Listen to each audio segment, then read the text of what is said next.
I could have had a career of doing just science and medical programming, and it was getting into the shock of global bloodless, trackless animal mutilations that was my walking through the Alice in Wonderland mirror, completely breaking and turning upside down my own paradigm. And I hope, after this 2-hour program that I'm going to share with you tonight, that you will understand at your core why I or anyone could never walk away from this. 37 years ago, in September 1999, I did begin investigating worldwide bloodless animal mutilations, and to my great surprise, it was law enforcement who told me the perpetrators were, quote, creatures from outer space, close quote. And now, 3 decades later, we have rovers exploring on Mars and spacecraft showing us the first close-up images of Pluto's icy mountains and the bright white magnesium salt deposits in the crater on dwarf planet Ceres, and news that at the bottom of the 30-mile deep ocean on Saturn's moon Enceladus, there is hot water at nearly 200 degrees Fahrenheit, gushing from the sea floor and spouting through the surface ice, apparently heated by radioactive material in the core. That provokes scientists to wonder if there really are swimming creatures in that surprisingly warm moon water. As the future rushes toward us with a persistent mixture of lies and truths, I would like to sharpen focus on what was happening 69 years ago when the front page of the Roswell Daily Record on July 8, 1947 was headlined, quote, Roswell, Army airfield captures flying saucer on ranch in Roswell region.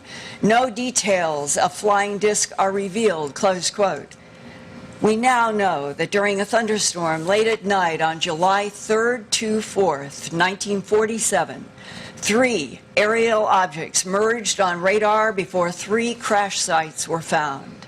The headline about one came from Colonel William Blanchard, commanding officer of the 509th Bomb Wing at the Roswell Army Airfield.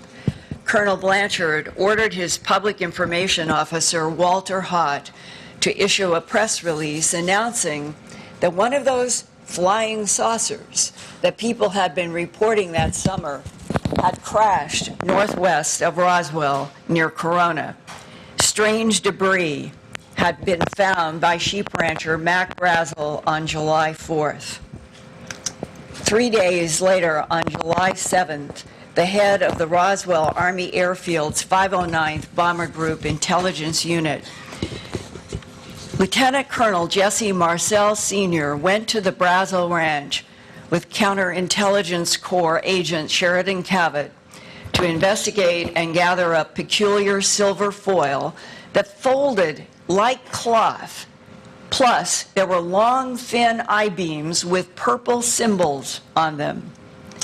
The next day, on July 8th, after the story broke on the front page of the Roswell Daily Record, the head of the 8th Air Force in Fort Worth, Texas, Brigadier General Roger Ramey, held a press conference with his Chief of Staff, Colonel Thomas Dubose, with a concocted story to say there was no flying saucer. It was just a weather balloon that exploded in the thunderstorm. To strengthen his phony story, General Ramey had pieces of shredded weather balloons spread on the floor to be photographed so newspapers would run with his fake news, specifically to keep the public and the media from knowing about the alien presence. Even Lieutenant Colonel Jesse Marcel Sr. was asked to fly from Roswell to Fort Worth to pose for photos amid weather balloon debris. But Colonel Marcel knew that what he had gathered that day before from the Brazel Ranch, it was not a weather balloon. 5 years later, in 1952, President Truman's Majestic 12 special panel described in their first annual report about the retrieval of, quote, unidentified plan form, a word that was used in the 40s, plan form, delta-shaped, curved, plan form space vehicles, and stated, quote, radar film and tower logs do not explain the merging of 3 radar targets prior to collision and subsequent crashes.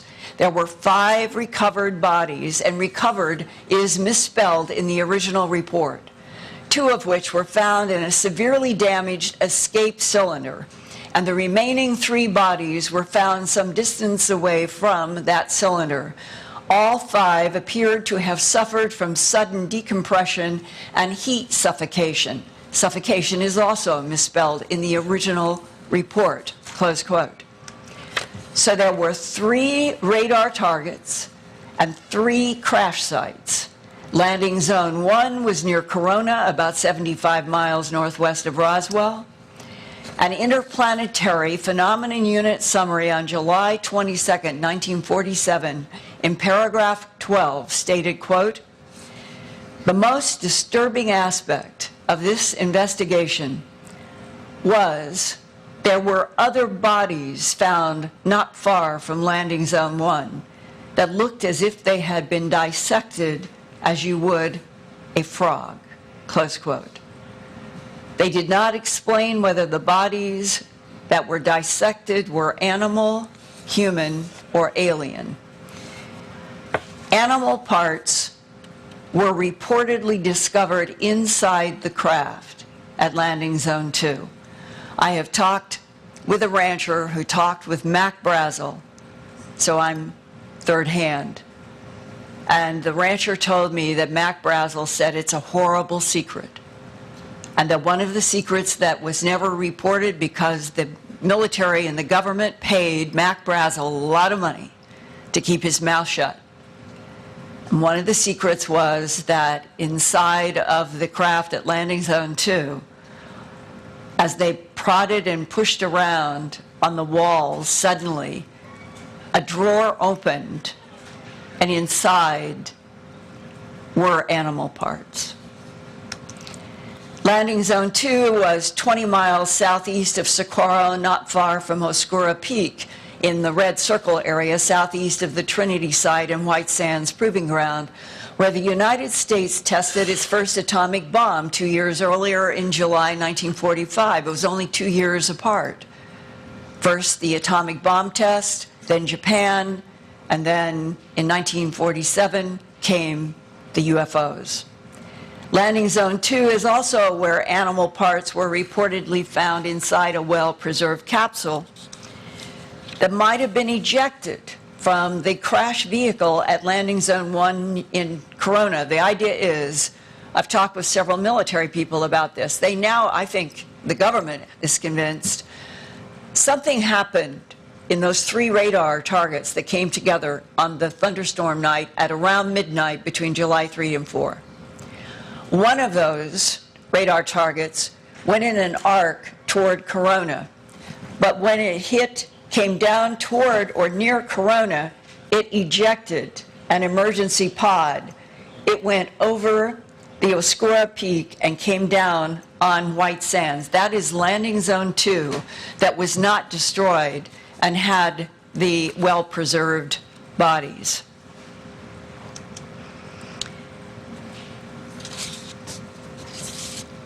The reference to plan form, as you can see in that red line under the word in this Majestic 12 project, first annual report in 1952, did mean then, and does to this day, delta or crescent shape. That could be like the heel of a shoe, which is the shape in this photograph taken over Phoenix, Arizona on July 7th, 1947. And that was the same week as the Roswell crashes. Now notice the curve here. You could say this was the back of the heel of a shoe, or some people said that it was like a horseshoe, and see this cupola here. This is the correct photo. This is the man who took the photo. He was using a box camera. It was William A. Rhodes, And he had been a flight instructor during World War II at Falcons Field in Phoenix, and he loved taking photographs of airplanes that flew in the sky, and then he gets this that goes on the Arizona Republic. But on Wednesday, July 9th, 1947, the Arizona Republic in Phoenix put the Rhodes photograph upside down. We just looked at it. They put it on the front page. They didn't realize. They published it upside down on the front of the newspaper. And this same plan-form shape, especially in the correct position, has been described and sketched by other retired military eyewitnesses of UFOs that have had this identical shape. But you don't hear a lot about that shape, almost as if the government wanted to make sure everybody talked about a flying saucer that was round.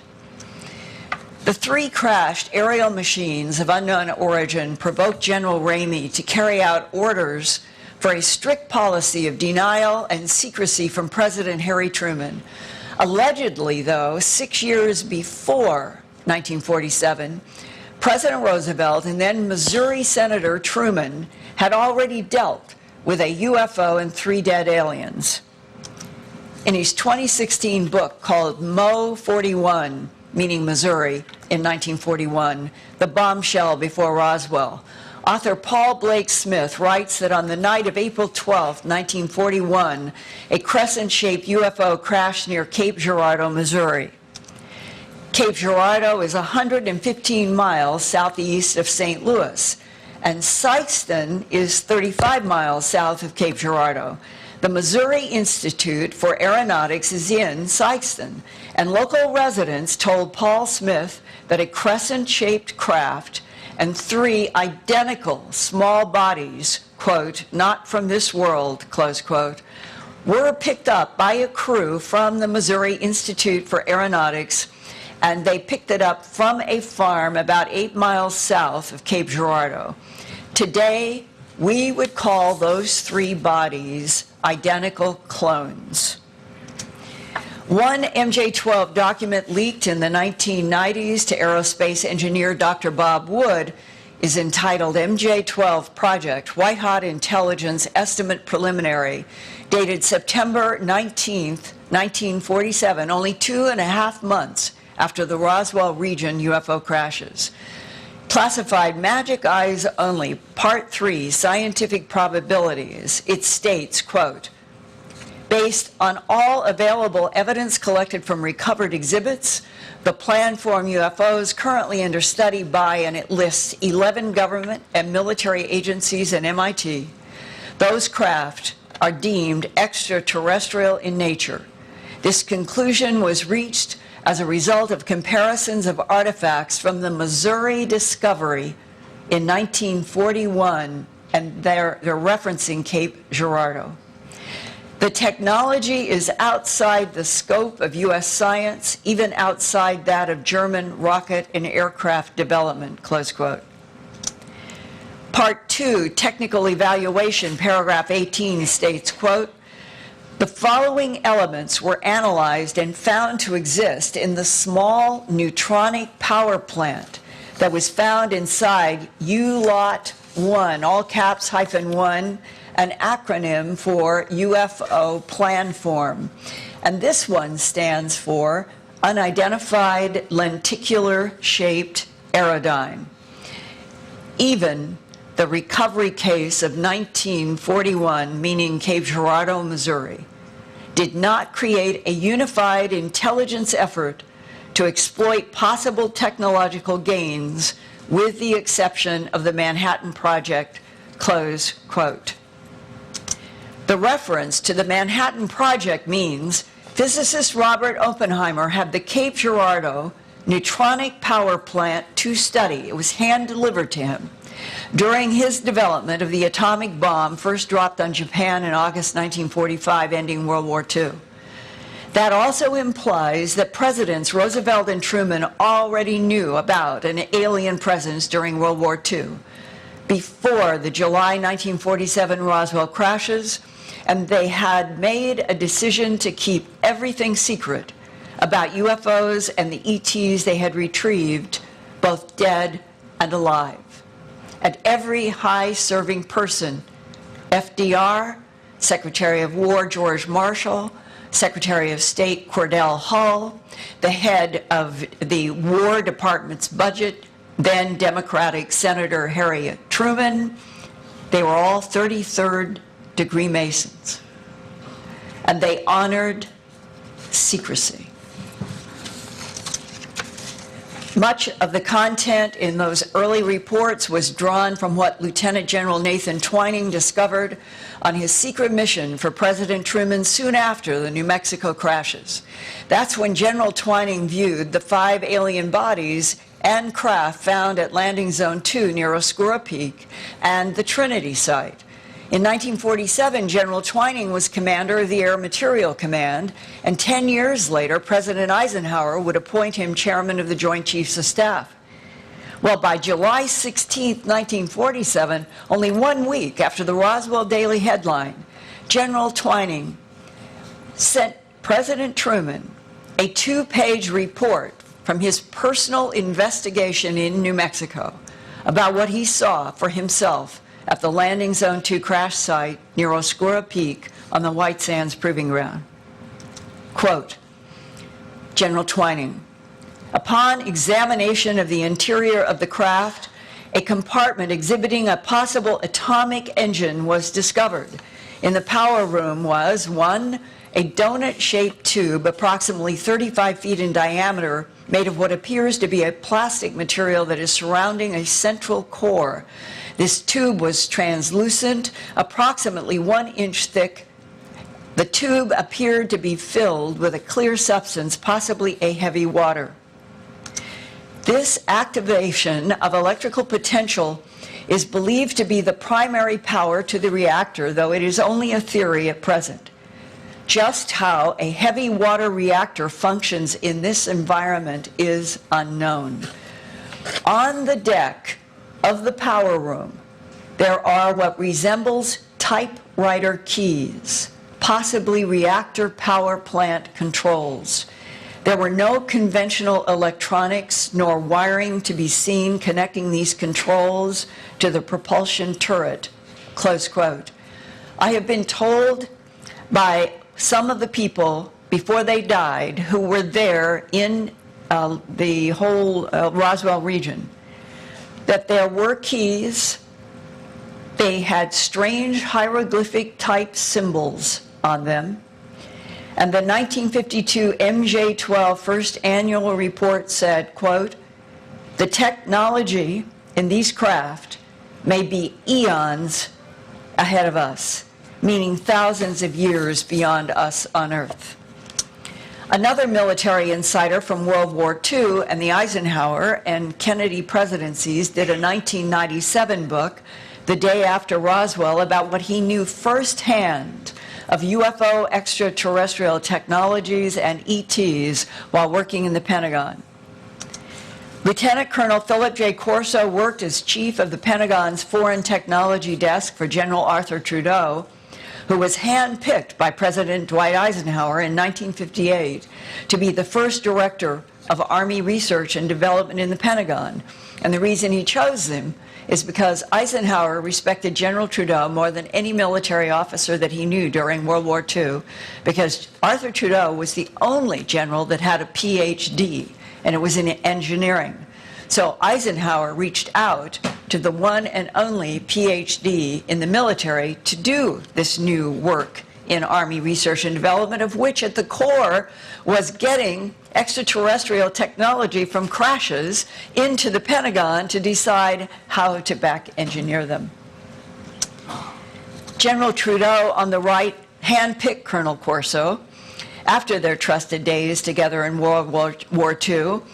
And Colonel Corso told me about the day he was first asked by General Trudeau, who he had known from the Italy campaign in World War II, to come up to his office inside of the Pentagon. And there the general walked over to some metal 4-drawer standing file cabinets and started opening up drawer by drawer and handing over to Colonel Corso with the general saying, these are extraterrestrial artifacts that we have retrieved from these UFO crashes. And the general asked Colonel Corso to secretly hand-deliver ET artifacts from his Pentagon file cabinet drawers to selected contacts in a few American corporations that the general told Corso, only one person knows, and that one person I know is the only person I have contacted. Whether it is Boeing, whether it is Corning Glass, whichever it is, one person. They signed secrecy agreements, and this is how the back engineering under control with the Pentagon with a hand around American corporations, with the idea the American corporations are going to be able to back engineer, patent, make a lot of money on, but this will keep the extraterrestrial technology in the United States and out of the hands of our perceived enemies in Germany and Russia and wherever else. And General Trudeau and President Eisenhower wanted these extraterrestrial technologies to be kept entirely in the United States, but at the same time, no one in Congress, no one in the Supreme Court, and no tax-paying American public was to know anything. General Trudeau and Colonel Corso were the beginning of the United States' serious efforts to develop a secret space program that would use retrieved extraterrestrial technology for advancement. Meanwhile, NASA, under CIA control right from the very beginning of its birth, would be the public camouflage for what was behind the scenes, a dark and growing underbelly of America, spending billions and billions of secret dollars, but unknown and untouchable. In June 1997, Time magazine did a cover story on the 50th anniversary of the Roswell crashes, and I was there to speak for that 50th commemoration. There I met and talked with Colonel Corso about his work for General Trudeau. And when Colonel Corso was introduced to me, he extended his hand to shake mine, and he said, "Linda, how the hell did you get so much classified information?" And he had already read my book, An Alien Harvest. And he knew from his own research in the Pentagon that animal mutilations were done by extraterrestrials. And he had heard about my documentary, A Strange Harvest, that first broadcast May 28, 1980 on Denver's CBS station KMGH-TV, where I was director of special projects. And that is when sheriffs and ranchers did tell me over and over, scene to scene, the perpetrators, save you some time, Linda, the perpetrators are creatures from outer space. Why? Ranchers had seen glowing lights in night skies literally emit beams down into their pastures. A few had even seen a cow lifted up in a beam of light or lowered down into pastures dead and mutilated. But none of those eyewitnesses would stand in front of my TV camera for fear of ridicule. Before he died, Colonel Corso talked to me in private about the highly classified documents that he had read in Washington, D.C., dated as early as 1951, about animals found in several parts of the world with bloodless excisions and no tracks around them. Colonel Corso said the classified reports that he read specified that the perpetrators of animal mutilations were extraterrestrial biological entities, but why? This illustration is by a Missouri horse rancher in 1975 who saw this glowing being at his gate during a time when he found several newborn foals and young horses bloodlessly mutilated in his pasture.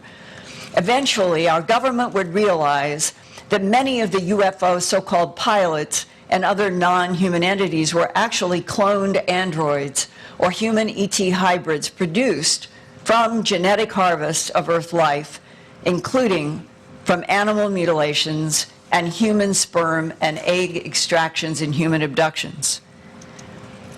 Our government, according to Colonel Corso, learned that in spite of the mutilations and abductions, some ETs are friendly, and they want humanity to advance faster, to be more protected from unfriendly ETs. So there was urgency in General Trudeau's goal to get alien technologies back engineered and patented as fast as possible, to keep them from Germany and Russia, and to support a secret space program that might have to do battle in real Star Wars.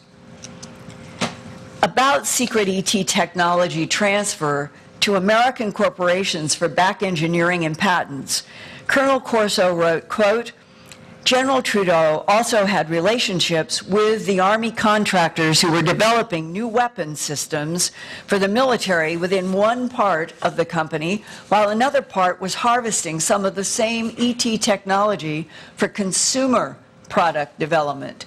These were companies such as Bell Labs, IBM, Monsanto, Dow, RCA that became General Electric, and the aviation and medical companies owned by Howard Hughes, close quote.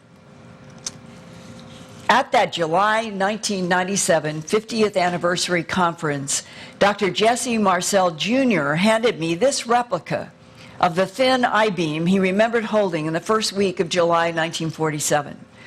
That's when his father, Jesse Marcel Sr., the head of intelligence at the Roswell Army Airfield, woke up Jesse and his mother to show them pieces of the strange I-beams and silver foil that Jesse Marcel Sr. had picked up at one of the 3 UFO crash sites that first week of July 1947. And that was the one site between Roswell and Corona.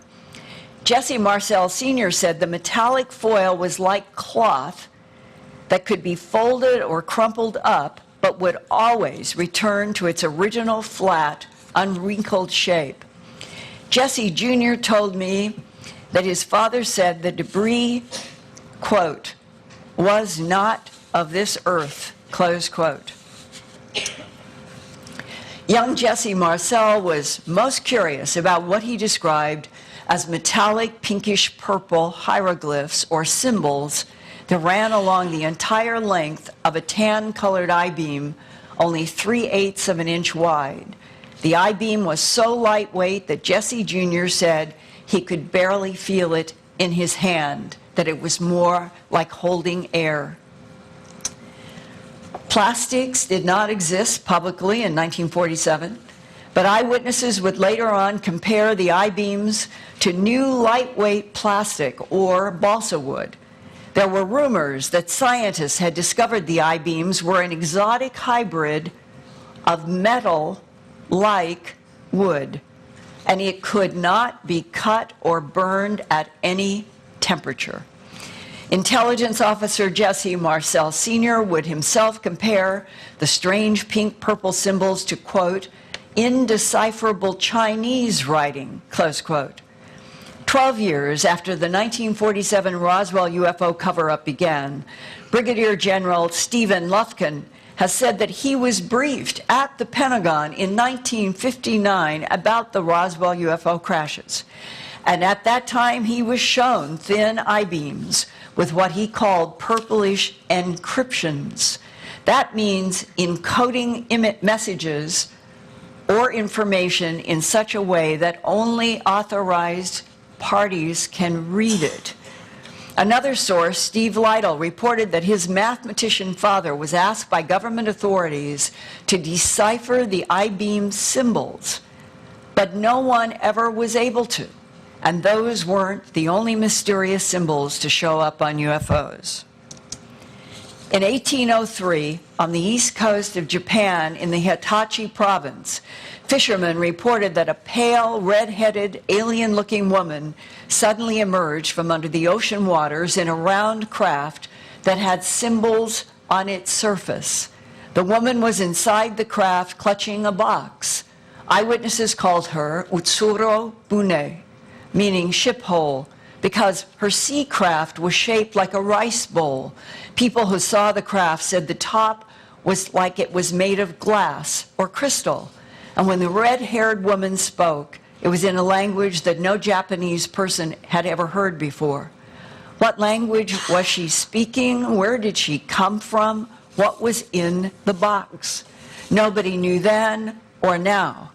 But eyewitnesses claimed the same red-haired woman and craft were reported in many other parts of Japan as if she were flying around in that craft. She was always reported to be tightly holding the box. 177 years later, on December 26, 1980, after midnight, Staff Sergeant James Peniston at RAF Bentwaters Woodbridge in England would also encounter a strange craft with symbols in Rendlesham Forest. When Sergeant Peniston dragged his fingers over the symbols, he said his mind was filled with zeros and ones of binary code and telepathic impressions of a time machine from a distant future where an advanced civilization was dying out. Its mission was to harvest genetic material from Earth to use as, quote, Band-Aids to extend the future civilization's survival. There was no pilot. The triangular craft operated with alien self-activating software. Now here is a comparison of two Utsuro Bune symbols marked with red circles that are variations on the Jim Peniston triangle and circle symbols down here. Here are, through history, these are the symbols that were on the crystal-covered craft. And when you look at this one, and you look at this one, and you look here, Utsuro Bune, and then you look at Jim Peniston, it's interesting that that pattern seems to be of the same kind of whatever language that we are dealing with. And we're going to see this same triangle circle symbol again as recently as 2015 in a UFO encounter. But first, on August 28, 1991, 11 years after Sergeant Peniston touched the symbols on the alien craft in Rendlesham Forest, Soviet authorities were tracking a UFO on a zigzag course at 4,225 miles an hour. The rapid radar track vanished over Kyrgyzstan. A year later, in June 1992, they finally got a search party there, and they found a cylinder-shaped craft with strange green symbols on it. The investigators reported, quote, powerful electromagnetic field emanating from the wreckage, close quote. And all of the photographs and the videotape recordings were overexposed. Same thing happened in Rendlesham Forest. The photographs that some of the people that were out there with Geiger counters, and they tried to take photographs, and all of their photographs were overexposed. This craft had come down in what is known as the Shaitan Mazar Gorge. It's also called the Devil's Grave, and it's in the central Tian Shan Mountains of eastern Kyrgyzstan. And then, 14 years after that, in late June 2015, an Army sergeant with his wife, 2 young children, dog, and a cat began moving from Hunter Army Airfield and Richmond Hill, Georgia, on the Atlantic Ocean, where the red circle is down here. So we're going to go, they wanted to go to Fort Carson in Colorado. And their plan was to go through Atlanta and Nashville, and Army Sergeant, that I call CJ, set his truck's GPS for the route, and the family planned to travel at night when it was cooler with less traffic and stay in motels during the day. Sergeant CJ and his wife were shocked when a bright white light in the sky suddenly came down toward them. The Army sergeant estimated that the disk hovering above their truck was 820 feet long, and that's nearly 3 football fields. and nearly 200 feet high. Bright white sparks projected out beyond the craft in the front and the back, and below the midline there was a row of 5 dark colored symbols. And he told me, quote, "In the Army, I'm a trained observer. I've been doing it for 15 years. I'm able to identify high-velocity rounds as well as mortars, rockets, artillery, aircraft, all types of aircraft. I'm trained to do that for whatever comes down in front of us on military missions. This huge craft was way beyond anything that I have been trained for," close quote. Sergeant CJ's wife remembered the UFO's surface glistened to her eyes like an oil-slick rainbow of colors when it tilted toward them. And she also thought that there were round lights around the perimeter. This encounter was one of the details, and you're dealing with a military Army guy whose job, he's trained to notice everything. And he does know, as disorienting as everything was, he looked at his watch, and he always did this at work. He looked at his watch, and it was 1:25 a.m., and when this thing disappeared, it was 1:29 a.m. on the watch, Eastern Time. And this was on the early morning of June 29, 2015. And he and his wife, both, who I've talked to extensively, they said this didn't move.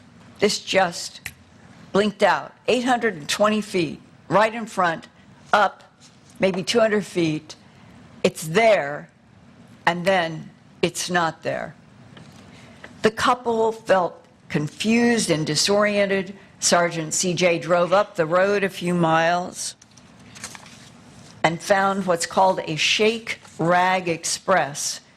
It's on Highway 1 South.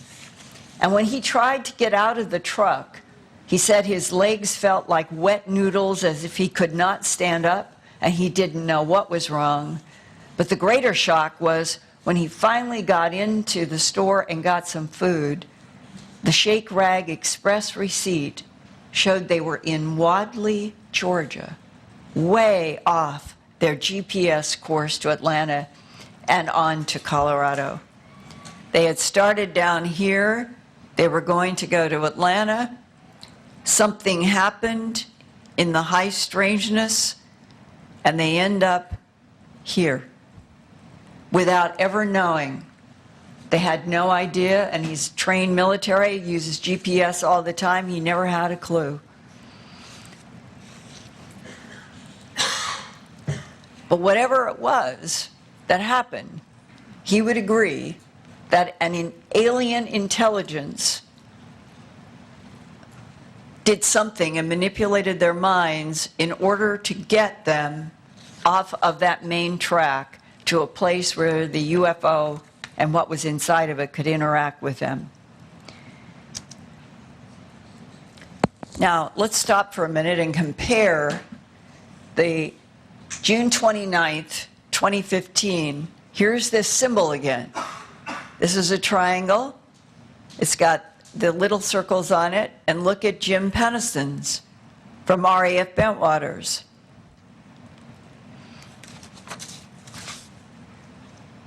Whoops, I want to do one more. And then here is this one, June 29th, Wadley. And it's also in the same genre as Jim Peniston, RAF Bentwaters, December 26, 1980. And as we keep going deeper, the issue of surface symbols is a major part of alien technology that produces self-activating software.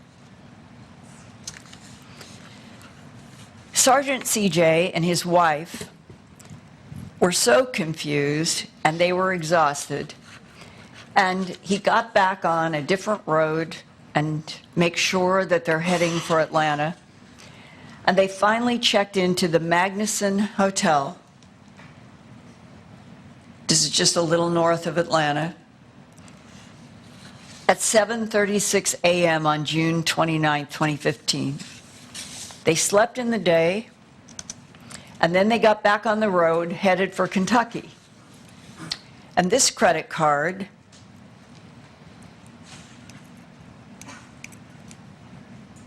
there. This is a receipt for the Motel 6 of Paducah, Kentucky, and it shows that CJ and his family checked in over here at 5:36 a.m. on June 30th, 2015. Everybody needed sleep badly, and they all went to bed. But Sergeant CJ found himself waking up in their Motel 6 bathroom, holding a ballpoint pen in one hand and this in the other hand, staring at the back of this receipt covered with squares and ones that trail off into WTF question mark. And during our first interview about this high strangeness, he asked that his voice be electronically altered because he is active Army and he wants to remain anonymous. He's in another part of the world now. He's very dangerous. I saw him and his family about 5 months ago. Hopefully he will make it back in one piece, and we will continue because I'm going to tell what we're going into is still happening to him today. And Sergeant CJ had a very vivid dream also. And he knows that he had the dream at some point before he became conscious, standing like this in the bathroom door. And in the dream, light gray alien beings wearing dark lenses over eyes, similar to but larger than human eyes, are warning about a threat to Earth. Have you seen the symbols in sleep or in your mind's eye? Usually in my sleep. And that first time that it happened was in that hotel. I do not remember getting out of bed and walking into the bathroom with a pen in my hotel room sheet and doing that. I literally woke up standing there after I had finished. Have the symbols been repeated in addition to the squares and the vertical lines? Yeah, I've seen it again. It's great. Can you describe that dream? Yeah, they start all the way around, and they're being scrolled past from right to left. They're slightly illuminated, like a light blue color. Are you getting any impression of what they are saying in your dreams? Something Council of 5, I believe. Council of 5, and what do they say?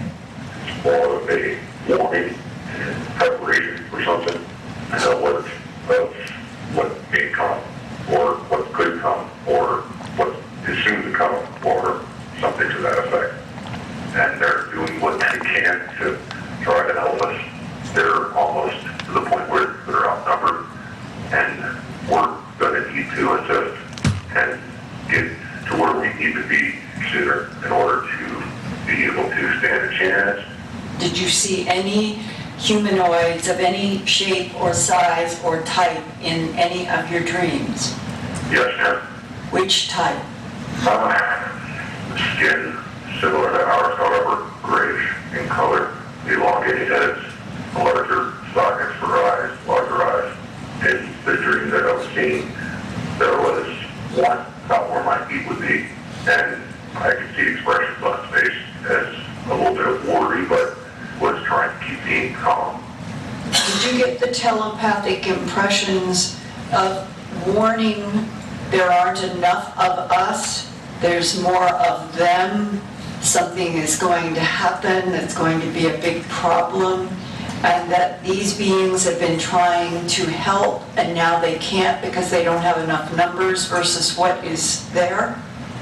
Similar, perhaps, but I think it's more along the lines of what we're doing that's going to harm us, such as sending signals up to space is not a safe thing to do, that we have technology that we need to expand on, but it's being kept from everyone, behind locked doors or closed doors, and only to certain individuals or something to that effect, and allow all minds to come together to get things done a little bit quicker.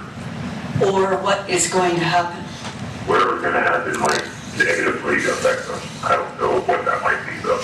And if there is a warning or an alert, that would imply that something is coming that may be harmful. I don't know. I know it's something that will affect us here on Earth. I know that our current advancement in technology and how we're progressing is navigating too slow. And the way to fix that is opening up and allowing everyone here who is kept in the dark or not being told the information. We need to allow outside minds in order to solve the issues that we're having, to increase our advancement in technology and speed up our process for advancement. If that doesn't happen, what bad could happen? I really don't have an answer to that. About the Council of Five, Sergeant CJ told me he had never heard about any council outside of that dream. And when you Google ET or Alien Council of Five, I had never heard of it before interviewing him. This is one of the websites that comes up that lists 5 alleged alien races that include all caps EMERTHER, Emerther. The website Alien Axioms describes the Emerther as, quote, one of the founder races of the Council of Five, ancient and more advanced on many levels than most cosmic intelligences. Allegedly, it was the Emerther that wanted to meet with or did meet American President Dwight Eisenhower, perhaps because the Emerthers wanted atomic bomb testing stopped because we were tearing into other dimensions that we did not even know existed, close quote. The website states, without giving information sources, quote, very little is known about the 5 alien races that make up the Council of Five. These 5 races have been protecting Earth and humans for a long time and last met together on this planet in 1944, close quote. I asked Sergeant CJ why he thought advanced intelligences would be communicating with Earth humans in binary code. And he replied, quote, maybe it's like the yin and yang symbol of black and white. So zeros and ones can be used all over the universe to communicate, close quote. On Earth, this is what standard ASCII 8-bit binary code looks like. It starts with the number 0 right here, and you can see 0 in ASCII is 0011 space 0000. Capital letters are different combinations of zeros and ones from lowercase letters.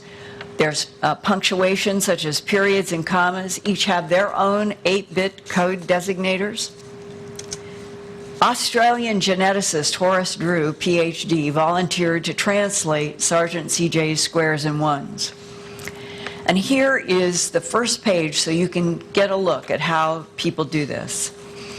And it shows the numbers that are creating each of continue us protection of humanity, what appears to be a latitude longitude,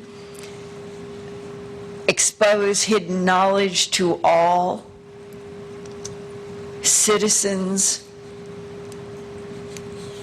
advancement, imperative for planetary survival, beware of Orion 1350.3 and Z Reticuli 39.1 ? 70, avoid signal messages sent. And here's the whole translation for all the squares and lines Sergeant CJ wrote on the back of his Motel 6 letter-sized receipt in Paducah, Kentucky. Continuous protection of humanity, a latitude, longitude we'll get into in a minute. expose hidden knowledge to all citizens, advancement imperative for planetary survival. Beware of Orion 1350.3 and Z Reticuli 39.1. Avoid signal messages sent. Horace Drew in Sydney said, quote, "The Orion Nebula is 1,350 light years from Earth. The binary star system of Zeta Reticuli is 39.17 light years from Earth. Further, Zeta Reticuli 1 is supposed to be the original solar system source of the gray aliens," close quote, and the reference is the 1961 Betty and Barney Hill case in New Hampshire. That's where the couple encountered gray ETs that said they were from the binary star system, Zeta Reticuli 1 and 2, or they didn't say it. That was Marjorie Fish, the astronomer, amateur astronomer, looking at Betty's map drawn under hypnosis and concluding that what she had drawn was Zeta Reticuli 1 and 2. The final line, avoid signal messages sent, seems to relate to CJ's dream information about the danger of Earth when we send out SETI signals without knowing who is on the other end. And that same warning came in 2015 from Elon Musk and Bill Gates and physicist Stephen Hawking that we should not be sending out lots of radio signals into space that could be picked up by some alien intelligence that is hostile. Let's go back to the first line that says, continuous protection of humanity, 49 degrees, 27 minutes north, and 11 degrees, 5 minutes east. If that latitude and longitude are supposed to be a location on Earth where ETs from the Council of Five are protecting humans, how odd that it turns out to be the town center of Nuremberg, Germany.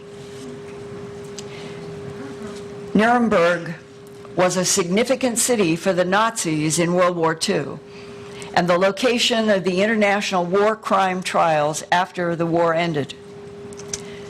But Nuremberg was also famous more than 400 years ago in 1561, when immense black cylinders appeared in an early dawn sky and released many strange smaller blue, black, red, and orange spheres, rods, and crosses. Many people watched the aerial machines clash in battle above a great black spear that remained stationary for the hour-long conflict.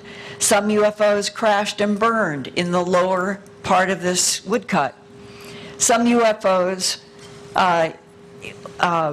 were described, and this is why this German artist, Hans Glaser, made this woodcut. So who in that aerial UFO battle might have been protecting humanity? As stated in the Sergeant CJ binary code, quote, continuous protection of humanity, and the latitude-longitude is Nuremberg, Germany. What could the battle be about? Well, let's go deeper into binary code messages by comparing Sergeant CJ's string of zeros and ones to Sergeant Jim Peniston's back on December 26, 1980. That was the night that Sergeant Peniston, with Airman First Class John Burroughs and Airman Ed Kavansak, were ordered into Rendlesham Forest to investigate strange colored lights moving around in the tall forest on civilian land that ran along RAF Bentwaters Woodbridge, then NATO's largest airbase. Here is page 1 of the binary code written down by Sergeant Peniston after he touched the raised symbols on the surface of a mysterious black, glassy, triangular craft on the forest ground. Now, these red marks, as you see, they're marking off the zeros and ones, and this is how, as translators, they go through. Here's E, here's X, E, X, P, L, O, R, A, T, I, O, N. See, you can as we're going through, this is how we're getting these words. It's from what these numbers combinations mean in ASCII in terms of alphabet, punctuation, capitals, and lower cases. Exploration of humanity, numbers that everybody has disagreed about, and this number was clear, 8100. This is page 2 of Penniston's binary code that translates also to a latitude, longitude, and the word continuous. Page 3 for continuous for planetary advance. This is a theme here in CJ and Penniston about humans have to advance faster in order to survive.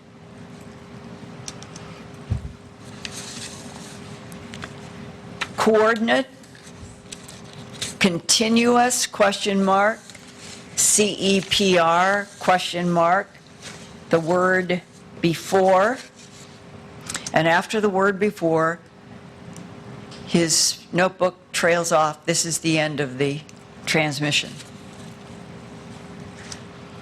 Now, after the first 5 pages of code were translated, Penniston then released one more batch of zeros and ones. This is Penniston's personally approved and official release of his binary code translations, in which 6 more latitude longitudes are added for High Brazil, Caracol, Belize. Here's High Brazil, Caracol, Belize. Sedona, Arizona. The Great Pyramid in Giza, Egypt. The Nazca Lines in Peru. Taishanqiu in China. And the portal at the Temple of Apollo in Naxos, Greece. And then the mysterious words, all caps, eyes of your eyes, followed by a repeat of the controversial latitude longitude of either High Brazil or Woodbridge. And in the last line it says origin year 8100. Now if you subtract Earth year 1980 from 8100, you get 6,120 years. Penniston thinks these were time travelers from the future. Under hypnosis, he said they were from 40,000 years in the future, dying out, and that they could come back in time. And there was something very important about Earth genetics to whatever it is that's desperate to survive, and that's why they were harvesting genetic material from this Earth to use as Band-Aids to stay alive 40,000 years in the future.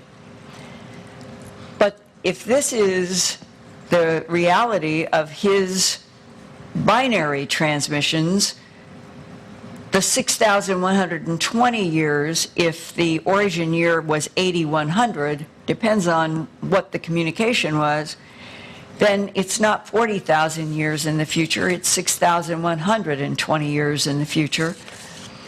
But it can also be argued that the time travelers from the distant future, maybe even in another dimension and on a different timeline, were not referring to Earth-based 365-day year cycles of time. And it's also important to understand that Penniston did not have a single decimal placement in any of his strings of zeros and ones. So each latitude and longitude had to be calculated over and over and over 24 times, combinations of permutations, by the geneticist, by an astrophysicist, an engineer. We had a lot of people doing this.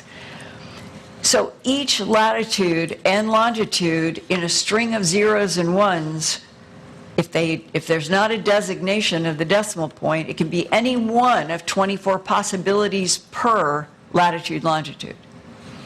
Now, in the second latitude and longitude, right here, it says High Brazil, but that came about because of Ancient Aliens. We were working with the History Channel's Ancient Aliens, and it was possible that the latitude longitude could be calculated out of the zeros and ones for at least two places. The scientists that I was working with, they definitely said, this is not High Brazil, this is directly dead center, Town Hall, Woodbridge, England.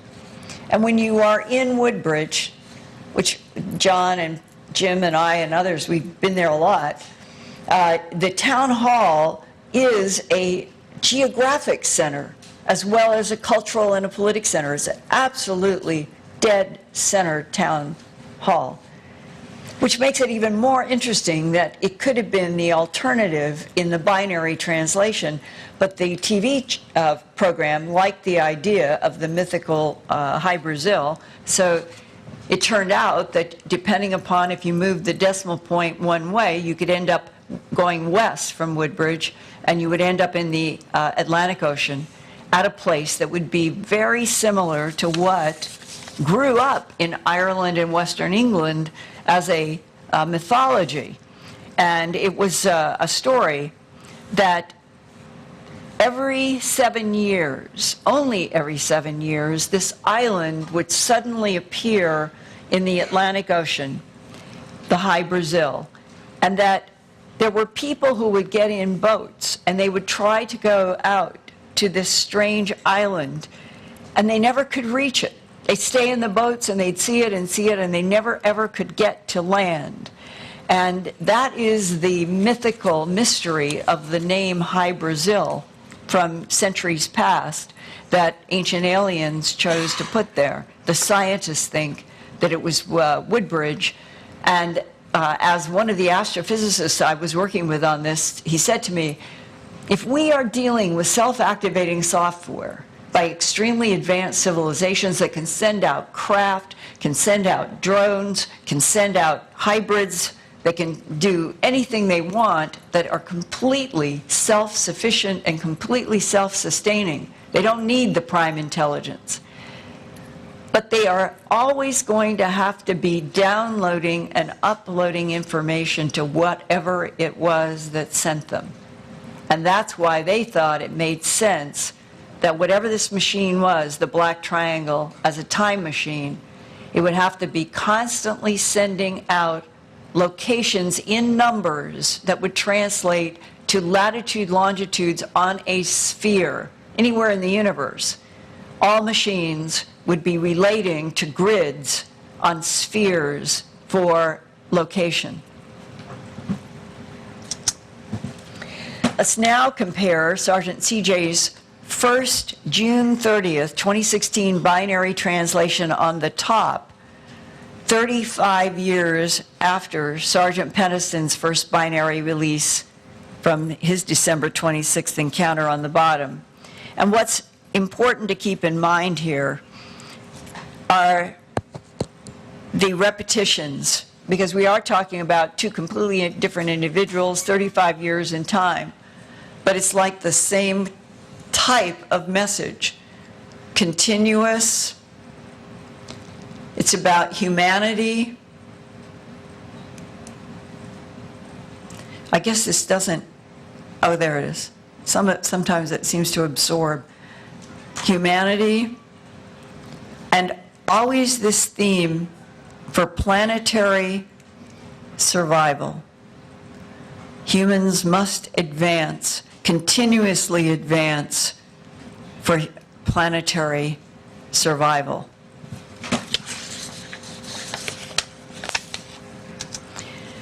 Another warning about planetary survival came in this binary code discovered in a wheat field next to Crabwood Copse in the village of Pitt near Winchester, Hampshire, England on August 15, 2002.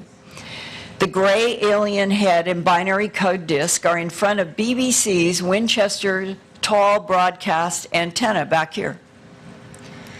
And these thin lines are thought to simulate an early 20th century TV broadcast. Some of you may have remembered what TV was like. True, I do. The implication seemed to be that the crop formation was a reply to Earth TV signals. But was the warning from the alien depicted in the wheat holding the binary disk, or was the warning about the alien in the wheat pattern? The three star-like objects here on the alien shoulder resemble the famous Orion belt star, so many people think there is a threat from something associated with the Orion constellation. The start of the Crabwood August 15th, 2002 binary spiral of code in wheat begins right here. 0100 and continues, here it is, the letter B, 01000010, and that expands into the word beware. And here is the full message from that crop formation. Beware the bearers of false gifts and their broken promises, much pain, but still time. Believe there is good out there. We oppose deception, conduit closing. And in fact, in the original binary, because I was with some of the people in England when they were translating, and I remember somebody said, "My God, the binary is it was a symbol, or it was a binary for when the bell went off in the old telegrams. There would be a when there was the end, and it actually was indicating a ring." A similar message was repeated 13 years later on June 23, 2015, near the airport of Turin, Italy, also known as Torino. This city is where Jesus Christ's alleged burial shroud is kept. Geneticist Horace Drew from Sydney, Australia, tackled these very difficult rings of binary code that included 128 of these small circles in all these straight lines, 128 of these, and the number of rays in going around this, there's 16, 128 small circle lines and 16 triangular rays on the outermost ring. And his binary translation of that outer ring is Timeo et ferentes, which translates in English to beware ET bearing gifts. Same themes in all of these translations.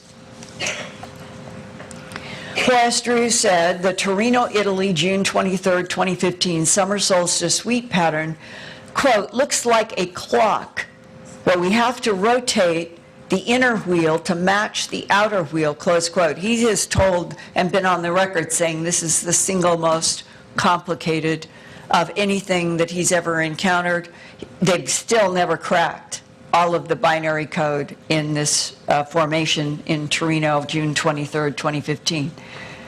And even though the inner ring binary code is not clear, Dr. Drew thinks some of it warns about a Trojan horse event coming to Earth. He wonders if the Trojan horse is an invasion attack by the gray ETs from Orion and Zeta Reticuli that have been warned about by Sergeant CJ's binary code, and Sergeant CJ's binary code standing in the door of that motel happened only 7 days after this. His is June 30th, 2015. This crop formation is June 23rd, 2015. Sergeant CJ did receive more telepathic downloads coming into his head at night. He said the squares and lines came faster than before, so it was hard for him to write it all down. He also could see that some of the squares were darkened, and he managed to get some of the new communication written down along with his comments about what was happening. From October 27th to the first week of January 2016, Sergeant CJ was waking up a lot yelling. I talked with his wife, and she said he would wake her up talking loudly and was often saying a string of numbers. She told me near tears how much it scared her and she wanted it all to stop. Sergeant CJ said he was trying to concentrate on the dark shadings in the squares that he had not been able to copy before because the images moved too fast in his mind's eye. He says it's moving like a stream from right to left, like a screen out here, and they just keep going. But finally, he thought he was getting some of it in these new pages. Horace Drew in Australia researched binary codes and found this one at thinkersmith.org that uses squares that are either clear or blackened to represent ones and zeros. And he applied this to Sergeant CJ's new pages. And on the far left of this graphic, Dr. Drew's binary translations are in red letters. For example, imminent, that's how he got imminent. And here was more information when he started looking at the shading in the squares, not just zeros and ones, and he gets imminent threat soon upon Earth's leaders and civilizations. Expose and disband hidden knowledge to all citizens. Employ safe and controlled joint studies to all minds. Progression imperative for combined survival. Embrace this space vessel threat. 000, journey 12 light years. Ike's, it seems like referencing President Eisenhower, Ike's embedded citizens are ready. Nobody knows what this means. AIS, CLOSE, evolve, and then 6 ones. Royal Emerther warning expose foreign technology to all. Evolutionary advancement needed to prevent takeover, brackets the number 3 and a quote mark. In the last paragraph is that all caps word emerther that is associated with this Council of 5. Then, on February 18, 2016, Sergeant CJ found that he had added 5 new lines of squares and lines without darkening any of them. And Sergeant CJ emailed me, and I got them to Horace Drew, and there was a real surprise. See those 5 clumps of letters? This is what we got out of the binary code. And Dr. Drew knew that this last KI meant in Old Ancient Sumerian the word earth. So I sent the words to Professor Joshua Jeffers, PhD, Research Specialist, Royal Inscriptions of the Neo-Assyrian Period Project, University of Pennsylvania Museum of Archaeology and Anthropology, Babylonian Section, Philadelphia. And here is his March 24th, 2016 literal reply to me. The first 2 words and the 4th word look to be Akkadian and not Sumerian. The first could be the god Nabu, but without the cuneiform, it is difficult to say since there is no divine classifier before it here. Nabu was one of the 3 most important gods in Sumeria. Nabu was the keeper of the tablets of destiny that recorded humanity's fate. He was son of Marduk and grandson of Enki, Ea of the Anunnaki. Nabu's grandfather, Ea, is the creator and protector of humanity because Ea created humans out of clay to be worker slaves for the Mesopotamian gods. But the supreme god, Enlil, was irritated by the noisy humans and the noise they made, apparently because we aren't telepathic and we have to talk out loud all the time. So Enlil wanted to destroy Ea's human slave creation with a devastating flood. But Ea realized that Enlil was what he was up to, and he got a friend to build an ark so that humanity could escape God Enlil's act of annihilation. And we've all heard all sorts of variations on the Noah story. Professor Jeffers continued, the second word, rakbu, would be the noun rider from the verb rakabu, to ride, frequently upon a horse or chariot. The middle word could possibly be the word for the city of Larsa in southern Mesopotamia, written out phonetically, but the H is nonsensical for Sumerian and Akkadian and is puzzling. The fourth word, sanu, could be an infinitive of the verb to do again, or a second time, or even to be different and strange, and the fifth word, ki, by itself can be Sumerian and would mean earth or land. Now, I've talked about this translation with several people knowledgeable about Sumerian and Akkadian cuneiform, and they say this really could add up to the Sumerian Nabu is returning to earth in a chariot. So in summary, CJ's squares and ones and this information and Penniston's information and other people who have had variations and the crop formations all seem to have something to do with a warning that humans are not going to survive if we don't advance. Binary code coming into human minds in dreams or from touching symbols on alien machines like what happened in Rendlesham Forest was apparently of great interest to America's Defense Intelligence Agency. The DIA had remote viewers working at Fort Meade, Maryland, next door to the National Security Agency in 1986. Remote viewer Lynn Buchanan worked in a DIA unit called DTS. Their goal was to research how accurately psychic abilities could be used in their spy program called Stargate. On July 14, 1986, one of Lynn's assigned practice targets was the Rendlesham Forest incident. He doesn't know that. They only learn later. They just have a target. Only his monitor knew the target. Further, Lynn knew nothing about the military mystery that had occurred 6 years before on December 28, 1980. This was in 1986. He knew nothing about RAF Bentwaters. The world didn't know anything about RAF Bentwaters until the end of 1983. But what Lynn did see in remote viewing seems to link to the repeating theme in all the binary code messages about planetary survival for aliens, humans, or both. I interviewed Lynn Buchanan about this 2008 CIA release document. It is Lynn's original 1986 Rendlesham Forest controlled remote viewing session. None of us, including Lynn, knew it had been unclassified and posted on the CIA website until John Burroughs was told to go to a specific URL on the web by somebody he did not know. And there was this remote viewing by Lynn Buchanan. The following audio segment from my interview with Lynn about the 1986 session begins as he was seeing inside a craft in Rendlesham Forest and trying to find a pilot and a propulsion unit.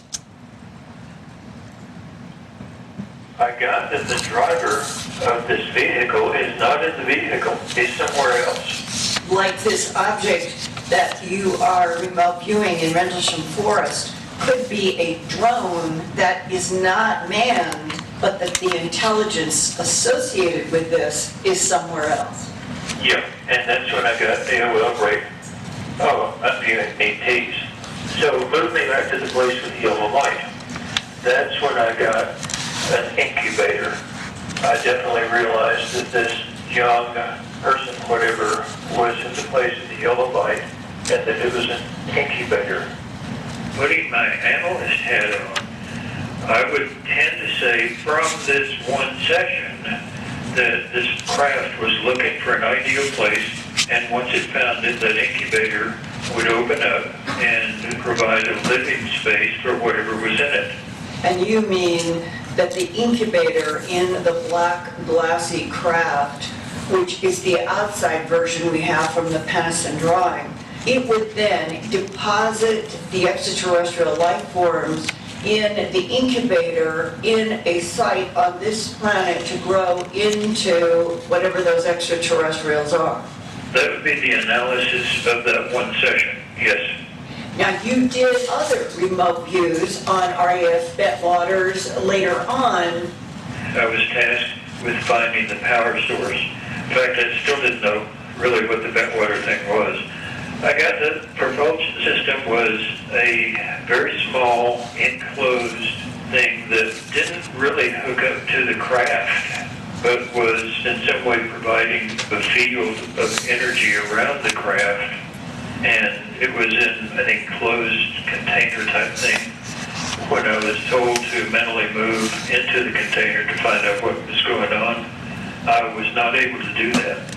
And this is the black box that you encountered in that very first July 14th, 1986 remote viewing. You didn't know where you were at the time, and you didn't know what it was. That was it, yeah. And this energy type box has come up in several other things, like Sacsayhuaman that has, I think, 100-ton stones. Sacsayhuaman is in Cusco, Peru. Yeah, and there was a tasking about how those were moved. I've heard a lot of people say those were moved by sound and all that, but that's not what I got in my remote viewing session. I got that there was some kind of an object that emitted energy that could surround something and make it to where you could just pick it up. Right, it would neutralize gravity. Yeah. I had a task one time of the Utsuobune, which was an ET that landed in northern Japan. In that case, this female-looking being came out of the ship. She carried this box with her, and she never let anybody have this box. And I think the box, whatever was in the box, was what made the ship move.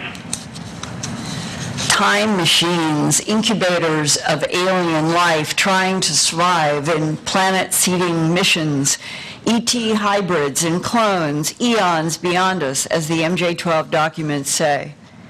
Whistleblowers have reported that alien technologies can make their various spacecraft, androids, and other ET technologies invisible to human eyes. This naval ship fading into invisibility is an October 2015 Northrop Grumman Facebook posting.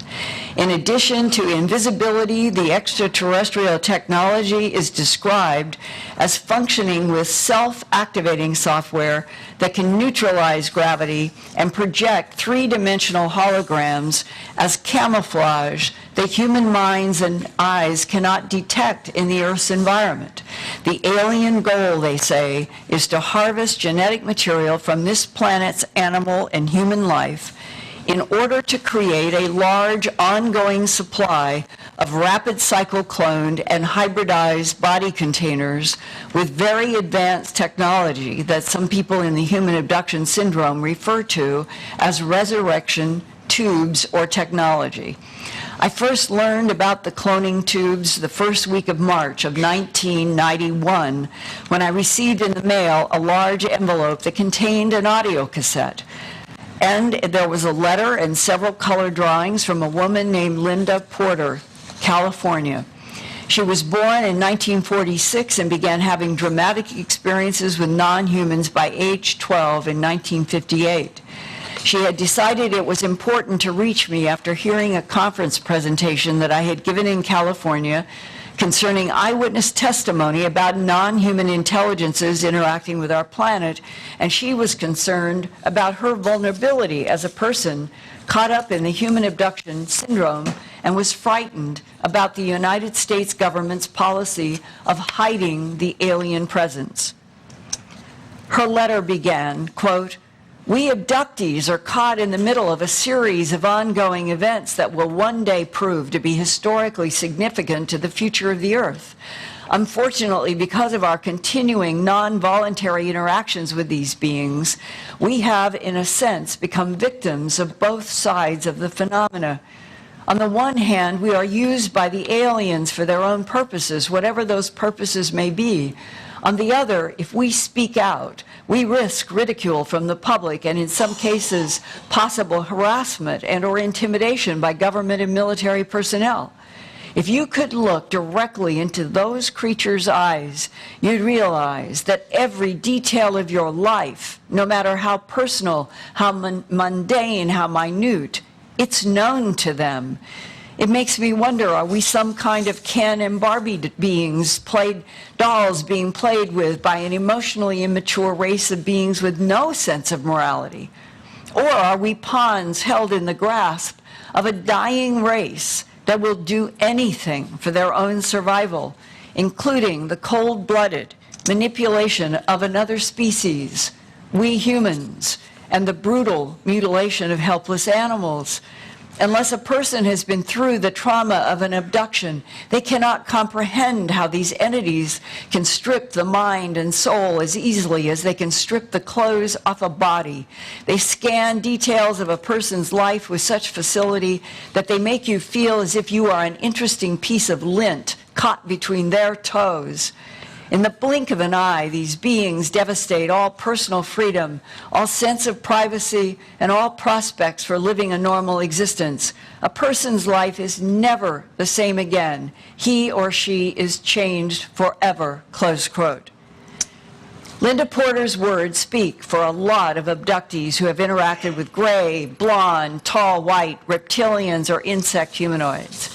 But some abductees think that there are friendly non-humans that are actually trying to help humans advance to more stability that will help the non-humans to survive as well, that there's some quid pro quo here.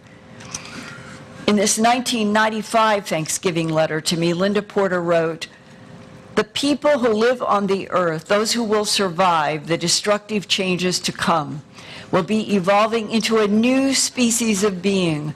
I'm not referring right now to the time travelers from Earth's future. They are here also. That was something that was necessary because Earth's governments got hold of a dangerous technology that greatly altered Earth's future for the worse. Remember the mistake I told you about? Some type of technology fell into the wrong hands, and the future travelers were sent back in time to change that.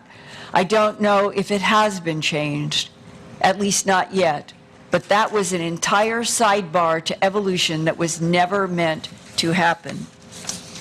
Linda Porter was the first of half a dozen people in the human abduction syndrome that I've interviewed who experienced being raised and lowered in a tube of light and passing through walls that she and other abductees say feels like thousands of little feathers all over their bodies. Linda said the light tube is different from the tunnels that opened up inside of her bedroom. Quote, "The beam is used only to transfer people from Earth to a craft and back. The tunnel is a physical created hole from one dimension to another dimension. Traveling through the tunnel was what made me ill. It had something to do with the change in physical density of two differing dimensions." Linda told me in 1963, when she was 17 years old, she was abducted from her Covina, California home by gray-colored beings with large eyes. These gray beings seem to be the extraterrestrial biological entities, or EBENs, that are described in leaked government documents as friendly and concerned about human Earth evolution, but military and intel people who are telling the truth, I think, say, even though the EBENs, we consider them allies, we know that they lie. Linda Porter was shown a procedure to transfer the soul or life force from a dying man into a healthy younger clone of the man that Linda could see in one of the cloning resurrection tubes. The gray being told Linda telepathically that the same soul transfer would be done with her. The gray explained to her that she had rheumatic fever as a teenager that damaged her heart. The gray non-human said it was vital that Linda Porter's soul entity continue in the same genetic body container that she had been born with in order to accomplish an unknown alien agenda. Linda said she watched come out of the top of the dead man's spine a golden yellow-orange light that elongated in the air as it moved across the room to a row of body-sized tubes lighted from top and bottom and filled with a strange purple-looking gas. Inside the tube on the far right was a clone body of the same man, but about 10 years younger. Linda Porter said there was a problem about Earth body containers, souls, other dimensions, and altered timelines. I was told that the resurrected clone man would be relocated elsewhere, probably Australia, and would continue on with his life there, dying in Michigan and Wisconsin, and spending this time that was important to the ETs inside of the clone container in Australia, where he wouldn't run into anybody who knew him. Linda thought it was vital to the non-human entities that the man soul did continue functioning longer inside the exact same container. She said new bodies can be stored indefinitely. The containers in the sketch with the 3 people in the tubes are storage containers. The containers in both new sketches that I sent you are activation containers. They have a light in the top that must be on the person for unknown amount of hours before a body can be activated, if a body has been in storage. If newly made a body by rapid cycle cloning, it does not need light. In the sketch with the 3 people in the tubes, the body on the far right was the younger one given to the dying man. Linda Porter said, "I got the impression the aliens do not like to do this soul transfer very often. Actually, I got the feeling the aliens are not supposed to be doing this at all, but they seem to be backed into a corner and have no other recourse. They also seem to be trying to hide all of this from some higher form of life. Whatever the authority is that prohibits this soul transfer also prohibits the ETs from interfering on this planet Earth, but they are interfering. Whoever it is much higher evolved that they are afraid of, and it wields a great deal of power over many, many other realms of existence. There is much, much more to existence than we could ever begin to understand. Much of what we have been taught regarding the physical universe and the laws that govern it are wrong," close quote. And then they do the exact same thing to Linda Porter. And I will still remember doing my first recorded interview with her, and she got to this part, and she extended her arms to me, and she began sobbing. If you've ever been in front of somebody who does vomit sobbing, it is as if the sobs are coming like vomit out of them. She was crying so hard, but I got it. She extended her arms and hands to me, almost scream crying, "Linda, whose hands and arms are these? Who was watching? Who got transferred into that clone? Who am I?" And I have felt the echo of her anguish in every one of us. Who are we? What is this that can manipulate us in the ways that I have been describing? And she had one of the keenest insights that I have ever received from any abductee everywhere and anywhere. Quote, "The universe is built on sound patterns, which is why so many different world dimensions can exist in the same space. Each is on a different frequency. You disrupt a world dimension to the point that you destroy the carrier wave it exists on, and you have created a hole in existence that cannot support the dimension above or below it. Each frequency, besides maintaining its own world dimension, also supports or holds in place the one above it and below it. Everything is interdependent. There are countless worlds' dimensions occupying the same space without being aware of one another because of having their own individual octaves." She means frequencies. It's the frequencies that hold the world dimensions in place and causes it to exist safely without interfering with or even being aware of other worlds around it. This frequency acts as a buffer zone to keep everything in its place. You do anything to disrupt it and you begin to collapse, and that starts a deadly chain reaction. With all of their technology, why don't the aliens or their superiors just walk in and stop whatever it is that is wrong? Why do they need us abductees to speak for them? Something just doesn't make any sense. I wonder if we are being lied to, used for some purpose to put over ideas the aliens want us to believe.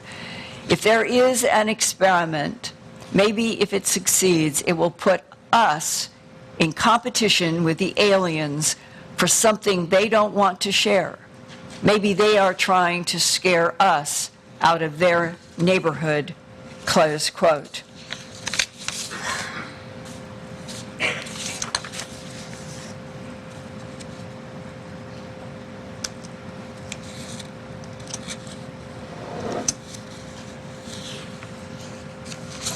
Back in the fall of 1983, a Washington, D.C. military source who claimed firsthand interaction with at least one type of non-human agreed to talk with me off the record about one of the gray types categorized by MJ-12 as extraterrestrial biological entities, or the acronym EBINs. My source told me this drawing was almost like a photograph, his words, of an EBIN. He stressed that the EBINs have pear-shaped heads, not triangular with pointed chins like some other types he thought were androids that worked for the EBINs. The taller EBINs are allegedly from a desert planet orbiting the binary suns, Zeta Reticuli 1 and 2, about 39 light years from Earth. I've heard this from several people in intel and military. This pastel drawing was done by a Colorado male abductee who was lifted with his wife up in a car, and they were plunked down in a forest. A strange craft with erector set kind of legs. And in separate hypnosis sessions, the husband and the wife both were alarmed about one shared memory. Each remembered warnings from the alien beings about a catastrophe event in the couple's lifetime that would destroy much of the Earth's population, and they are now today in their 60s. But the husband said he understood that some humans would be removed to safety and then be returned later to Earth to start human life over, and that those returned people would retain the knowledge about the technology and the self-destructive culture of now prior to the cataclysm. In this information shared with abductees, is it shared because it relates to the aliens' creation of humans, or are these ET warnings a test and manipulation of human anxieties for unknown alien agendas? Are alien beings taking minds, tissues, and fluids from animals and humans to keep making clones and hybrids for life above and below ground on Earth? Why are people rendered unconscious and treated like laboratory animals? From the human point of view, it's a one-way trade route. What is taken is not paid for, and what is left behind is fear, anger, dead animals, and traumatized people. Is it, from the alien point of view, an issue of their survival at our expense, or a grand experiment in which we are the microbes under the microscopic lens? My Washington source knew about my work for Home Box Office, and I asked him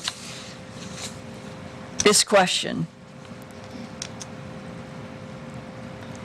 Is what I was shown in that document, these extraterrestrial biological entities, manipulated DNA in already evolving primates to create Homo sapien, is that true? And he said yes, it was true. And that it was very complex.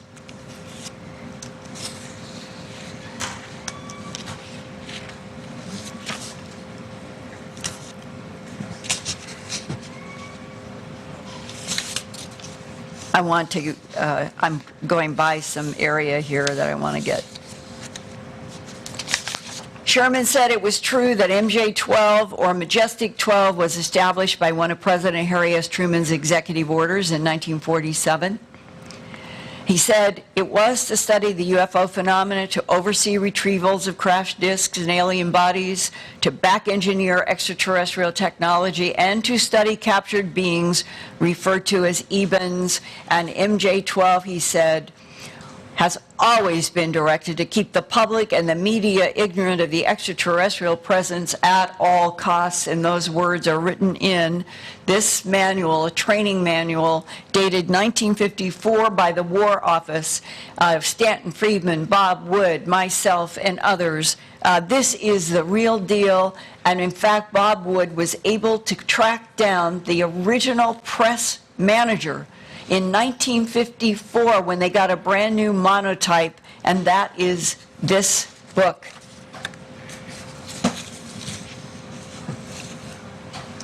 MJ12 today may be known as E2SCD.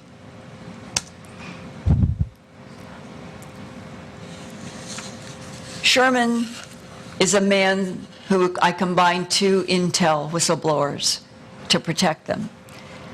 So I call Sherman, he's two men. They told me that the Ebens experimented genetically in Bhutan, Tibet, and Nepal, and then transplanted some of those altered human ET hybrids to what we call Central America. Specifically, he said the Mayans were an Eben genetic experiment, and that when they disappeared in 850 AD, it wasn't because of drought. It was because the Ebens took the entire Mayan population in one huge cultural abduction, and our government does not know which planet they are all on, but they were taken to another planet. The alien presence has been here since at least the time of the dinosaurs or before. He said the Ebens collected one of each species of dinosaur and placed them either on one big planetary zoo or on different planets, and that was at least 68 million years or more ago. And I guess that they have experimented with life forms here ever since. And I asked, what about the animal mutilations? And Sherman said, they did occur and were performed by the aliens. We allowed them to conduct experiments using animals, not just cattle. I don't know if you are aware or not, but there were a lot of moose and caribou found mysteriously dead in the Arctic and Alaska. We think it was part of the Eben experimentation, but we couldn't figure out what happened. The Ebens wanted to conduct experiments, and better animals than humans, to complicate matters in order to cover up the animal mutilations. Our government launched a military program to test certain biological drugs on animals, and that was to cover up the alien mutilation program. Anybody ever tells you that this is some military, paramilitary operation and that they have found sleeping drugs and all, you just can tell them that's a government cover story. Do the Ebens themselves enter pastures and cut the tissues from animals in mutilations? Sherman. After we had more communication with the Ebens, they explained to us, you have to understand that for an advanced civilization, you have robots and androids to do those things. And we began to understand that the Eben androids could be anything. The androids can be configured any way the Ebens want for whatever mission the Ebens want carried out. The Ebens are controlling a big part of an operation concerning Earth, and we cannot control everything they do. But I can tell you the Ebens are big environmentalists, huge. They would make the Sierra Club look like brownie scouts. They were so worried about our nuclear tests and nuclear materials being exploded and contaminating not only the Earth, but the universe in general, and that is tearing into these other dimensions. That is the problem. Sherman, do you mean that our atomic bombs impacted other life forms or even other dimensions? Right, so that's one of the things the Ebens were very vocal about. They wanted above ground atomic tests stopped, and boy, were they stopped. From your point of view, are Ebens the only non-humans that have experimented genetically on this planet? Sherman, all I know is that the Ebens started an experiment, but they couldn't keep out other space travelers. Word got out this planet was a strange place to visit, and that different experiments were not going the way the Ebens wanted. Part of the Ebens' problems might be because there are bad guys doing experiments too, and they might harm us. And that really confuses matters when it comes to telling who wants to help humans and who doesn't. In abduction reports, people describe creatures that look like praying mantis insects. What are those?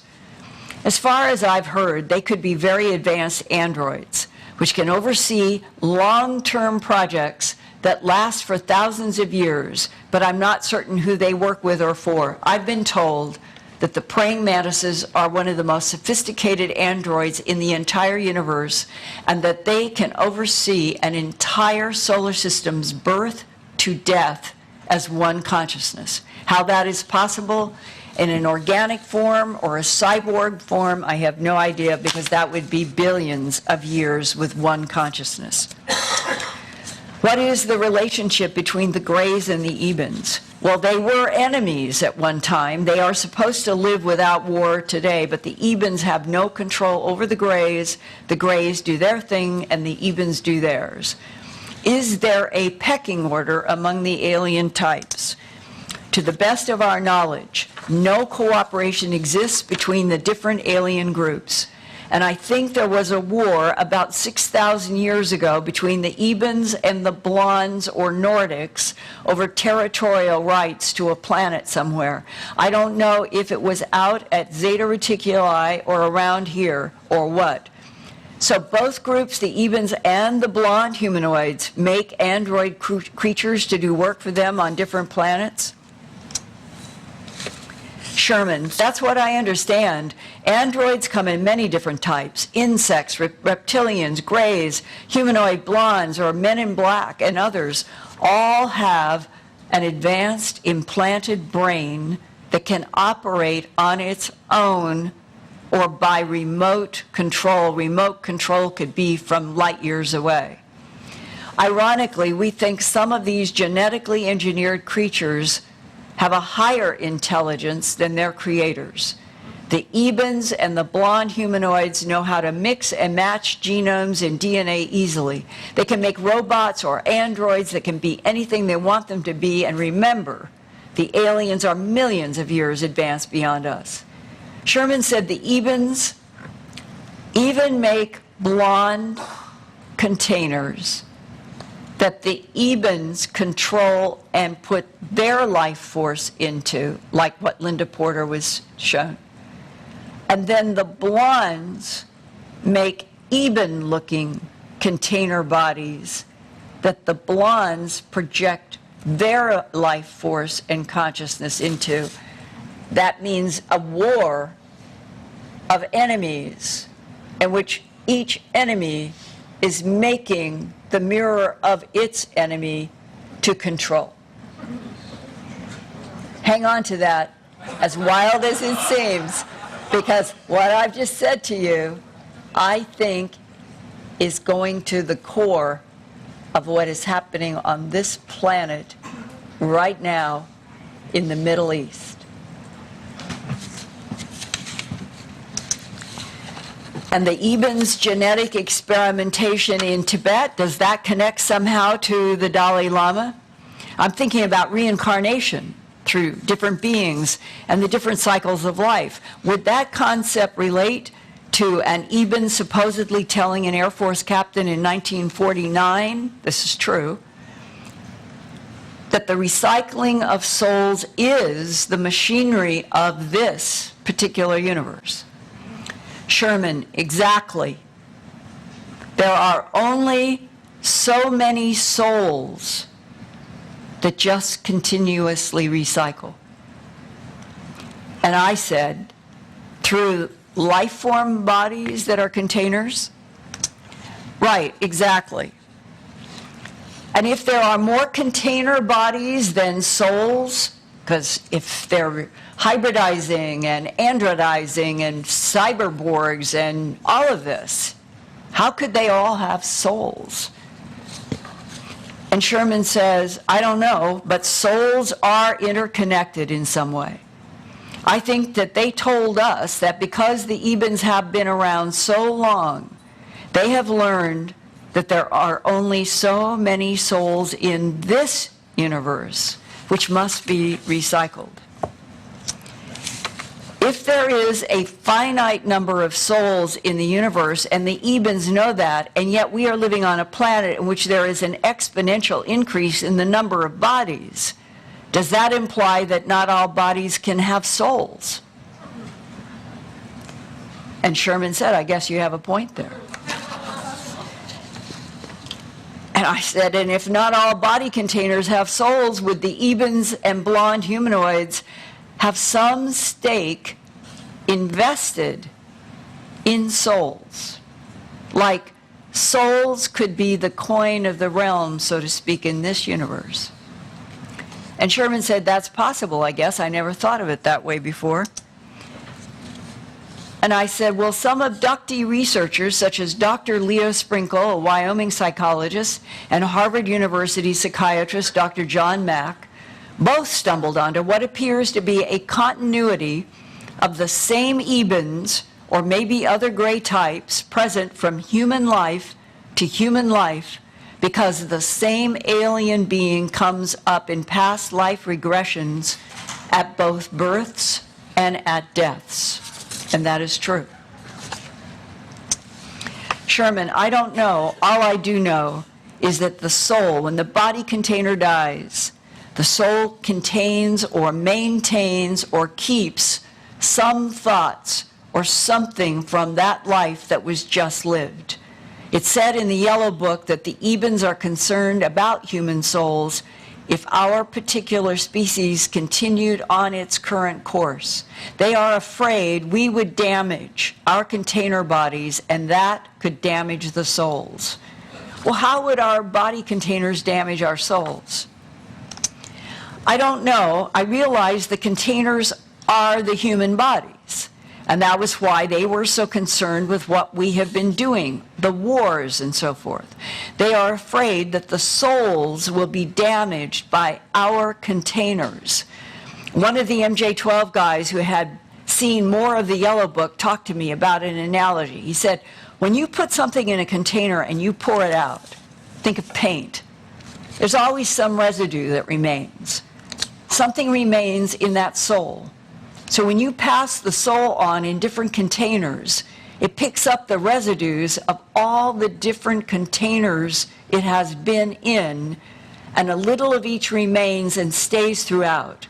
I guess there is an eternity. There's no end. I asked the MJ-12 guy, does the soul wear out after so many recycles? He said, no, souls never wear out.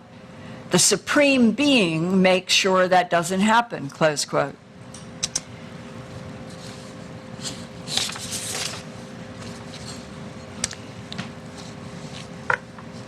I asked Sherman about this whole issue of recycling of souls, and is there a devil out there somewhere? And Sherman answered, there is an evil force. Even the Ebens talk about it. There is a supreme being, and then there is the evil one, the evil entity. The Ebens are as scared of that evil entity as we are of the devil. And I ask MJ-8, where is the devil? And Sherman said that he was told, I don't know. But what worries me is that if the Ebens are scared of him, I'm damn scared of him, because the Ebens can control everything. They have been around this universe and they've done everything. And if they believe in the same supreme being that we call God, and they say there is an evil one, then there really is a devil. I ask, would the devil be equal to and opposite of the positive God? Are there two gods? And Sherman answered, I don't know. You can think about that forever. There's another thing that puzzles me. The Ebens say that everything that occurs in our time span in this universe has occurred before. Everything. I guess it means we're just right in the middle of a huge big circle, and it just goes around and around again. And the way I see this is that Earth was created, and one day, 5 billion years from now, the sun is going to expand, and Earth will be engulfed and destroyed, and everything goes back into a big bang, and then everything starts all over again. And I ask, well, when the Yellow Book talked about the Supreme Being that created the universe, did it say anything about parallel dimensions, parallel timelines, or anything else like that? And Sherman said, no, nothing. The aliens talked about the vastness of the universe, that there are life forms all over. It talks about a supreme being creating the souls and creating the containers and distributing a limited number of souls to the containers. And to the Ebens, it's just basic facts. I ask, if the Ebens made us and put us here, there has to be a reason. Are we a garden growing containers for souls to be harvested for some reason? And Sherman answered, well, it's another good question. All I can tell you is that one elderly man with MJ-12 told me, quote, you don't want to know the answer to that question. It was put to me another way in 1980. A man who's dead now, he worked for the CIA, he was retired. I was struggling after animal mutilations with what the world was going on. And he said, I know from having read some documents that the Ebens have told us the truth is that all the universes, multiple, are like, look at a beach, and every grain of sand on a big beach is a different universe. Not a galaxy, a different universe. And that all of these universes are surrounded by a big, dark sea. And when he was asked, what is the big, dark sea? It was the same answer. You don't want to know. Sherman, some abductees also say that the main reason for the animal mutilations and human abductions has to do with the creation of a hybrid species. But no one knows whether the hybrids are supposed to replace the current Homo sapien container model. There is a sense that whatever the non-humans are up to, it has something to do with survival, theirs and ours. Sherman said, maybe. All I know is that the Ebens are supposed to have manipulated DNA in primates long before humans were created. So there must have been a series of experiments like Neanderthal before Cro-Magnon, and Neanderthal's gone, so who knows what's on the agenda for humans, close quote. Centuries of genetic manipulation by other intelligences was reinforced for me in 1999 by a retired Defense Intelligence Agency analyst. He said his job had been to monitor, quote, the geopolitical, territorial conflicts of 3 competing extraterrestrial factions of species on this planet, close quote. Those alien presences have based themselves underground in various parts of Earth, and at least one type has been terraforming this planet and genetically manipulating Earth life for some 270 million years. They made the dinosaurs, he said, an 85 million year experiment. And what he suspected is that the aliens either allowed or provoked the large meteorite to hit the Gulf of Mexico 65 million years ago that erased, on purpose, their dinosaur experiment. And next came the rise of mammals that led to primates and to us. The DIA analyst was especially interested in the resurrection technology described by Linda Porter. He knew about the cloning technology from his DIA work, and he described how concerned he and his superiors were about human body containers, camouflaging the conflicts of an alien presence through the often chaotic evolution of Homo sapiens sapien. Who are we really? Does someone else own or battle to keep ownership of Earth? Are humans unwitting pawns in a multi-level chess game? And if so, is there an alien ally, a Prometheus or an Enki trying to help us advance more rapidly in order to better survive, as Sergeant CJ said? Is there truly some kind of alien threat from beyond the alien presence underground on Earth and our solar system? Like what happens if an Osiris or Zeus or Jehovah or Nabu returns? Our planet is now in the midst of its sixth mass extinction of plants and animals because of humanity's spread around the planet, destroying and paving over so much ground that once sustained abundant Earth life. We are currently experiencing the worst periods of die-off since the loss of the dinosaurs 65 million years ago. Scientists estimate we are now losing animals, plants, and insects at 1,000 to 10,000 times the rate prior to the 20th century, with dozens of species going extinct now every day. That means by the end of this 21st century, as many as 30 to 50% of all Earth species could be gone. Perhaps the non-human intelligences which watch this planet can see humanity's own future hanging in a balance, but will not allow humans to destroy the Earth. Earth, as a laboratory, trumps the survival of Homo sapiens sapien. Perhaps that is why the aliens increased their interference at nuclear missile sites and human abductions, despite aggressive government efforts to keep everything about the alien presence a big secret. One fact is certain. No matter who made humans or why, life on Earth is not guaranteed. But if the chokehold on the truth were released, and the entire human family could know everything the governments and militaries are hiding about an alien presence on this planet that still manipulates DNA and harvests Earth life, perhaps human tribal warfare would slow down in the alien concocted Garden of Eden where a reptile was the teacher. In November 1984, I was a speaker at the University of Nebraska with astronomer and QFOS founder J. Allen Hynek.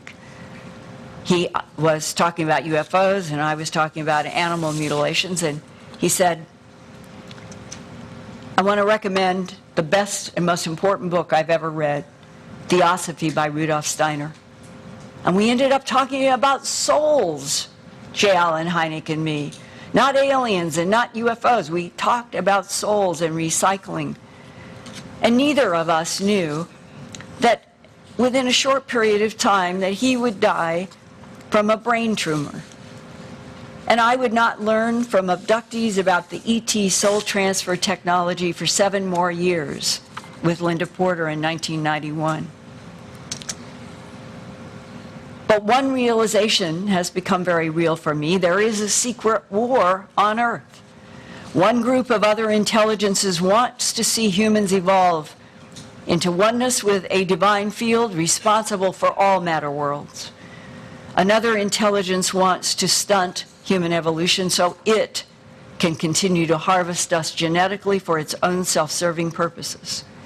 Thus, the confusion of contradictory literature and conflicting religions throughout human history. Religious inspirations have been used to homogenize the thinking of various human groups to make them more controllable by the competing non-human intelligences.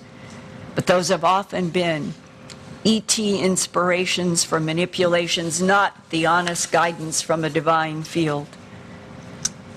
Maybe like political factions, the dark party and the light party are competing over legislation to legalize the production of cloned android life outside the force of creation's recycling program of a finite number of souls. Maybe some souls are captured and put into clone bodies, which is fouling up the divine field's process. Other clones might never receive souls. That political issue about cloning for galactic trade or alien wars might explain by dramas of resurrected saviors from Osiris in Egypt to Christ in ancient Palestine, which is Israel today, have been presented repeatedly to humanity. Osiris and Christ were beings with human bodies and mysterious divinity who emphasized that death in the body does not end life for the soul and spirit. That concept underlies the Egyptian obsession with mummies and sacred rites to protect the soul at the moment of death from competing forces.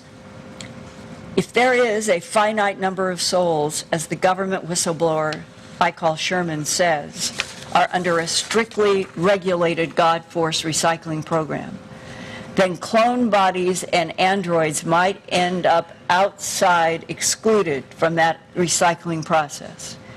And Homo sapiens sapien clearly is somebody's hybridization. The full scope of the complex, multi-layered chess game for souls, spirits, and bodies of humans, extraterrestrials, angels, and time travelers might be beyond human ability to understand. One scientist in New England, who has been abducted by gray beings who repaired his diseased heart, told me that he was shown holograms that depicted a series of universes in pairs. Mirrored images, each the opposite of the other from the subatomic to the macro. He says, quote, "Our universe is paired to another universe, which is completely opposite of this one. There the skies are glowing white with dark suns, colors are indescribable and iridescent, time flows to the past, the opposite of ours where time flows to the future. Like a conveyor belt, at the moment of death in our universe, we move through a tunnel into the mirror universe where it is all light. There time moves to the past and souls return from there back into this universe." Close quote. Perhaps the unique isolation that each human feels and the peculiar melancholy that a dark sky filled with stars can evoke have something to do with knowledge that's buried in our genes and our souls. A sensing that we have ancient intimacies with other beings and other worlds. And now in this time of revolution, when the whole planet will know we are not alone in this universe, our greatest challenge as a species will be to stand up unafraid before the old gods and watchers. Ultimately, there is a common bond among all life forms, ebbing and flowing on spirals of different frequencies, supported by a singular force, an invisible matrix of energy from which everything emerges and to which everything returns.